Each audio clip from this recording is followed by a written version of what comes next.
Sir, जिस तरह से यमुना को लेके जो अभी सिलसिला चला छठ को लेके, वो उसकी छठ की क्या क्या तैयारियां घाटों पे चल रही हैं और किस तरह से हुआ? सबसे पहले तो सभी क्षेत्रवासियों को दीपावली और नववर्ष की मेरी तरफ से बहुत बहुत बधाइयाँ और शुभकामनाएं। जहाँ तक छठ पर्व का एक प्रश्न है, पिछले वर्ष की भांति इस वर्ष भी संपूर्ण जिले में कृत्रिम घाटों का निर्माण किया जा रहा है। मैं यहाँ पे ये स्पष्ट करना चाहूँगा कि इस वर्ष भी यमुना नदी के भीतर जाकर के किसी भी प्रकार का पूजा अर्चना करना एनजीटी के आदेशों के तहत वर्जित है। तो इसलिए जो श्रद्धालुगण हैं उनकी सुविधा हेतु पूरे ज़िले में जगह जगह पर कृत्रिम घाटों का निर्माण किया जा रहा है, जहाँ पर ये जो श्रद्धालुगण हैं अपने जो भी उनका यानी कि रिचुअल्स हैं वो उन्हें पूरा यानी कि कर सकते हैं। तो कृत्रिम घाटों के अलावा जो पहले से जिस तरह से जिन घाटों पे वो पूजा या अर्चना करते थे वहाँ नहीं होगी? जो यमुना नदी पर जो घाट हैं वहाँ पर पूजा अर्चना तो संभव नहीं हो सकेगी। यमुना नदी से दूर हट करके जो कृत्रिम घाट बनाए जा रहे हैं पूरे ज़िले में या पूरे दिल्ली में ही, वहाँ पर ही मतलब पूजा अर्चना कर पाना उनके लिए संभव हो सकेगा। चल, जिस तरह से करावल नगर विधानसभा में सबसे ज़्यादा यमुना सोने विहार के किनारे किनारे वो सभी छठ घाट बनाए जाते थे, तो करावल नगर में लोगों की सुविधा के लिए कहाँ कृत्रिम घाट बनाए जाएंगे? वीर सावरकर हॉस्पिटल ग्राउंड में 4 कृत्रिम घाटों का निर्माण किया जा चुका है। मुकुंद विहार में 2 कृत्रिम घाट और कमल विहार में 1 कृत्रिम घाट। इसी प्रकार से मिलन गार्डन में भी 1 कृत्रिम घाट का निर्माण किया जा चुका है। इसके अलावा अभी जो है शायद 3.5 पुस्ता और यमुना नदी के नज़दीक ही किसी अन्य स्थल पर भी एक कृत्रिम घाट का निर्माण करने पर विचार हो रहा है। और लेकिन ये बात स्पष्ट मैं मत कर दूं कि कृत्रिम घाट और यमुना नदी के बीच बैरिकेडिंग लगाई जाएगी, जिससे किसी भी स्थिति में लोग यमुना नदी में जाकर किसी भी प्रकार का प्रदूषण ना फैला सकें। और किसी भी हालत में जो राष्ट्रीय हरित न्यायाधिकरण है एनजीटी का जो ऑर्डर है उसके आदेशों का पालन सुनिश्चित करने के लिए जिला प्रशासन कटिबद्ध है। दिल्ली प्रशासन की तरफ से किस तरह की सुविधाएं रहेंगी कृत्रिम घाटों पर? कृत्रिम घाटों पर सभी प्रकार की सुविधाएं यानी कि रहेंगी, पंडाल लगाए जाएंगे, कुर्सियाँ टेबल यानी मतलब रहेंगी। कृत्रिम घाट में जो है दिल्ली जल बोर्ड के द्वारा यानी कि जो दिल्ली ट्रैफिक पुलिस है उसके साथ उसको ये जिम्मेदारियाँ दी गई है। मोबाइल टॉयलेट भी है उसकी भी यानी प्रबंध रहेगा, प्रकाश की पूर्ण यानी कि व्यवस्था होगी।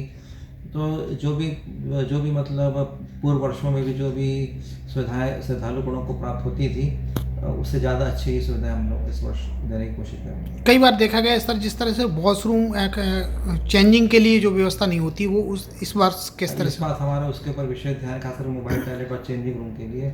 तो हमने जिस वेंडर को ये ठेका प्रदान किया उसको हमने ताकीद कर दिया है और हमने एक बार पहले से ये कहा है कि हमें ये सारी जो साइटों पर जो भी हमें तैयारियाँ करनी है वो तैयारी करके वो वेंडर हमें ये जो मतलब घाट जो है वो हमें सौंप देगा 29 तारीख की सायंकाल तक।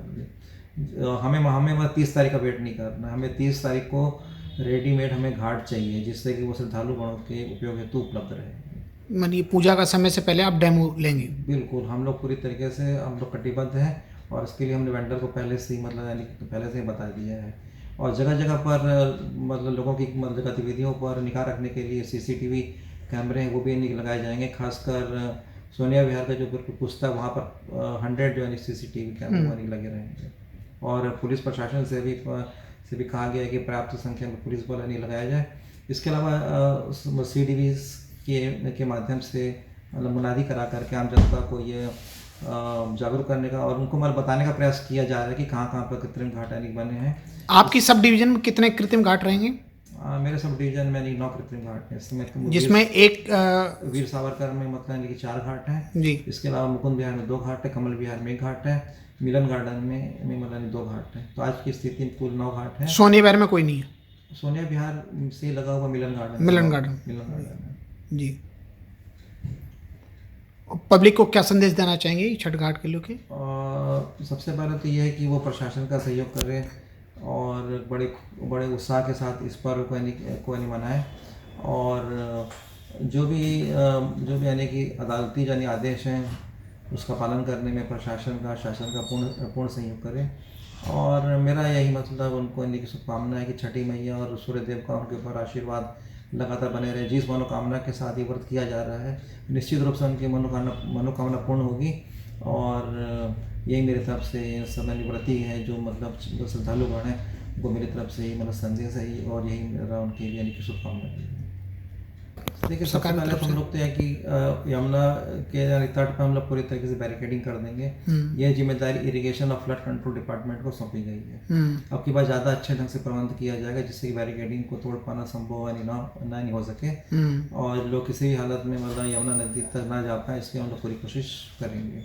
इसमें दिल्ली सरकार के साथ साथ दिल्ली पुलिस भी जवाबदेही होगी। हाँ, दिल्ली पुलिस को भी इसमें मतलब सहयोग देने के लिए पत्र लिखा गया है। और इसके अलावा अगर कोई व्यक्ति मतलब इसके बावजूद भी अगर नहीं मतलब मानता है और यमुना नदी तक पहुंच जाता है और प्रदूषण फैलाता है, तो उससे फिर पर्यावरण प्रदूषण मुआवजा, जो है पर्यावरण क्षतिपूर्ति मुआवजा, एनवायरनमेंट डैमेज कंपनसेशन 50,000 रुपये का उसके ऊपर लगाया जाएगा और उसको वसूल किया जाएगा। ठीक, थैंक यू। धन्यवाद।